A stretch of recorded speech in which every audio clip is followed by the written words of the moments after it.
Bonjour et bienvenue dans cette vidéo de formation Unity 3D consacrée à l'aléatoire. Pourquoi faire une vidéo spécifique à ça? J'ai remarqué que beaucoup de gens ont du mal avec cette notion d'aléatoire dans la programmation. Alors déjà, il faut que je vous explique un petit peu le système du fonctionnement de l'aléatoire dans la programmation. Dans le sens où il faut que je mette court à une idée reçue. En informatique, il n'y a absolument pas du tout d'aléatoire. Sous-entendu, il est impossible de créer de l'aléatoire dans l'informatique telle que nous le connaissons. Alors là, ça va être un petit peu le speech sur la culture, pour la culture générale. Il y a des études qui sont faites pour créer des ordinateurs quantiques qui, eux, seraient capables de créer de l'aléatoire. Les casinos, par exemple, les casinos en ligne ne font pas de jet aléatoire par rapport à l'ordinateur.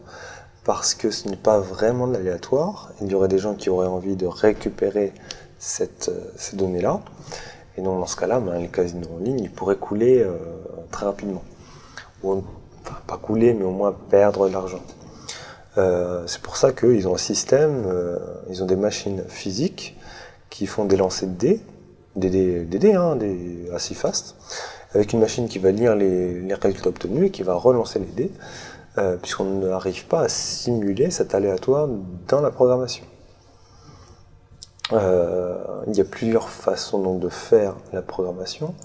L'aléatoire, c'est par exemple le fait de, lorsque l'on demande l'aléatoire, on va prendre le millionième de seconde, admettons qu'on va un nombre entre 0 et 100, on va prendre le millionième de seconde, puis entre le millionième et le millième de seconde, ça va aboutir à un chiffre qui est tellement entre guillemets précis que pour avoir le même,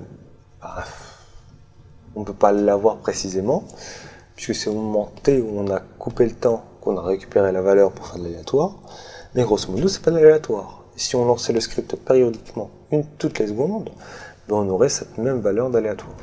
Alors je dis pas que c'est comme ça qu'Unity gère l'aléatoire, il y a vraiment différentes façons de le faire, mais il n'y en a aucune qui garantit de l'aléatoire à 100%. Donc maintenant qu'on a coupé court à cet aléatoire, comment est-ce qu'on va faire? Puisque des fois on a besoin. Positionner un cube à l'écran, d'ailleurs c'est ce qu'on va faire. Position cube, on va créer un cube.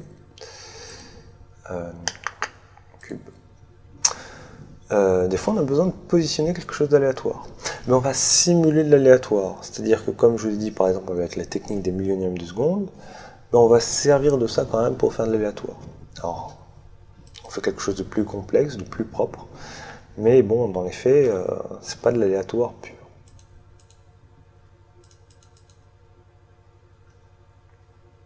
Alors, position cube, on va l'attacher à notre caméra. On va lui attacher notre cube, donc public game public game objet. Alors, il me fait la tronche.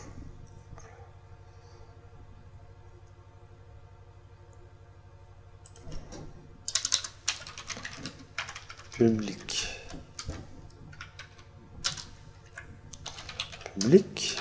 game object, voilà. Notre cube, point virgule.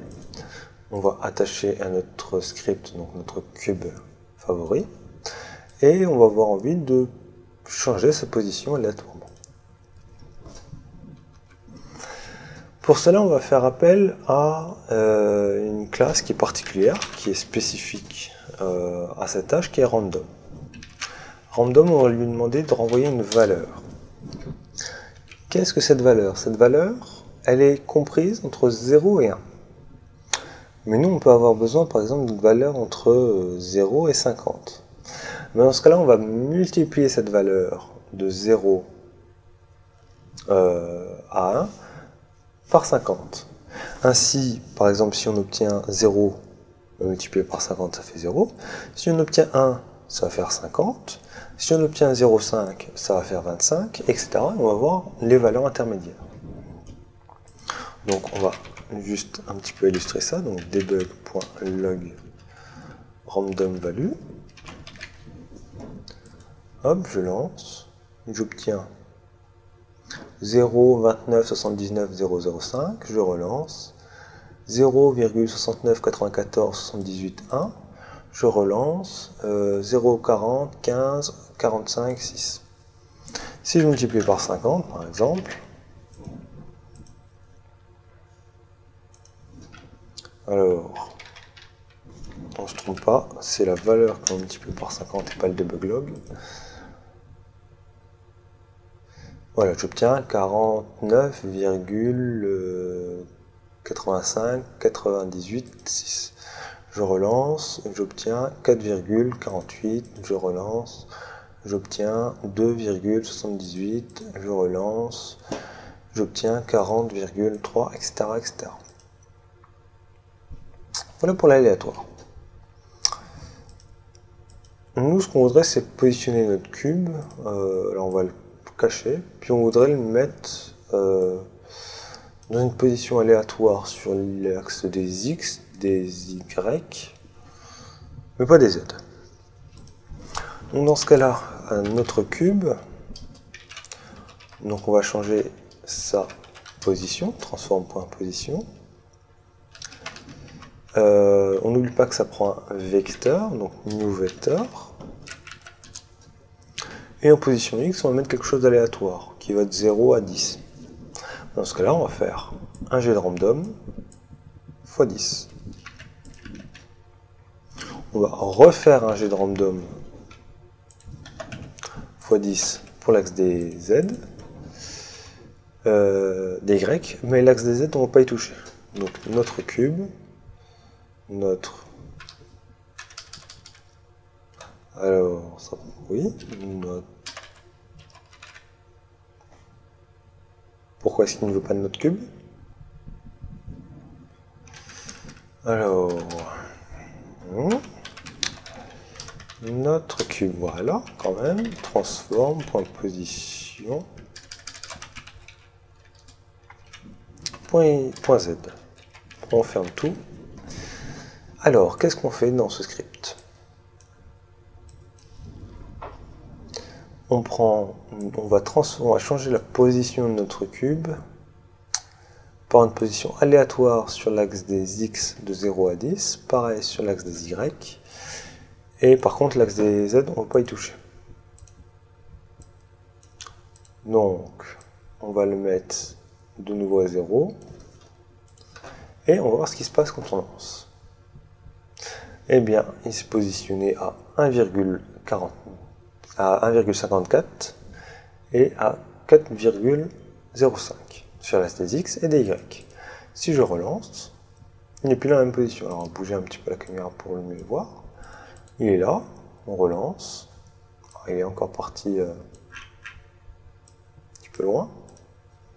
On va reculer la caméra. On relance.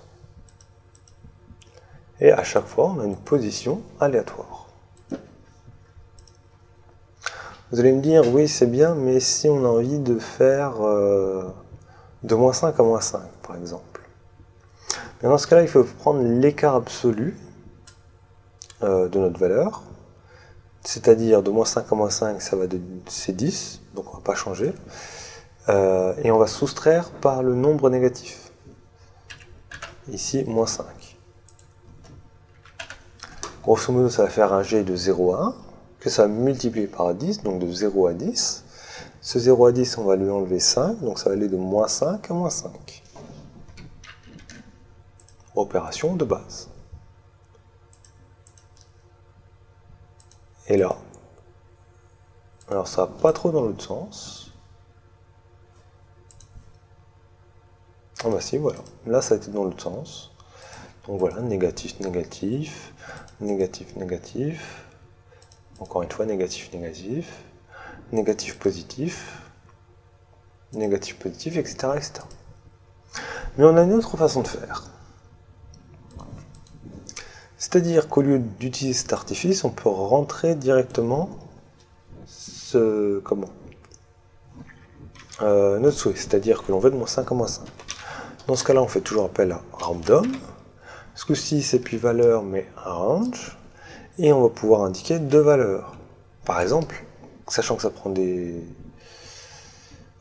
entiers, on va dire de -5 à 5. Sachant que lui, derrière, il fait exactement ce qu'on a fait. Lui, qu'on lui envoie ça ou qu'on lui envoie ça, il fait exactement la même chose derrière. Et on obtient le... Alors, il y a un truc qui me chiffonne. Random.range.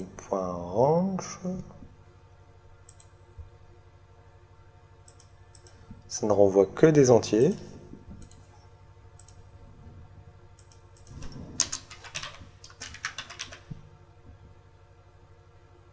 Alors que normalement, ça ne devrait pas.